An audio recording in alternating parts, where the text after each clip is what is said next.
In India, among the following locations, the Dutch established their earliest factory at A. Surat, B. Pulicat, C. Cochin, D. Kasim Bazar.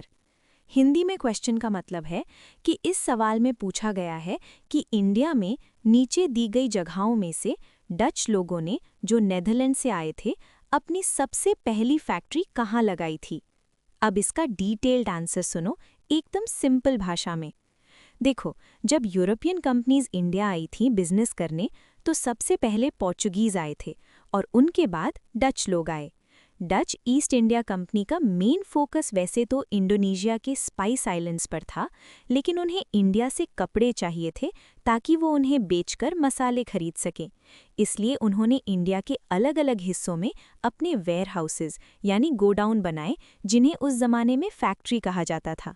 अब confusion यहाँ होती है कि Dutch ने अपनी सबसे पहली फैक्ट्री 1605 में मसूलीपट्टनम यानी आंध्र प्रदेश में लगाई थी, लेकिन अगर तुम ऑप्शंस देखो तो वहाँ मसूलीपट्टनम का नाम ही नहीं है। तो हमें बचे हुए ऑप्शंस में से देखना होगा कि सबसे पहले कहाँ गए। इसका सही जवाब है बी. पुलिकट। क्यों? क्योंकि मसूलीपट्टनम की तुरंत बाद साल 1610 में उन्होंने पुलिकट, जो मद्रास या चेन्नई के पास है, में अपनी फैक्ट्री लगाई थी।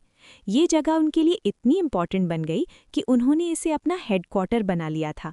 यहाँ पर वो अपने सोने के सिक्के भी ढालते थे, जिन्हें पगोड़ा कहा जाता था।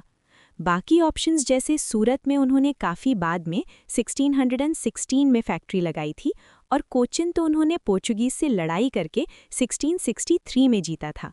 तो सिंपल वर्ड्स में याद रखना, डच सबसे पहले मसूलीपट्टनम गए और अगर वो ऑप्शन में ना हो तो सेकंड नंबर पर पुलिकट आता है, जहां वो 1610 में सेट हो गए थे।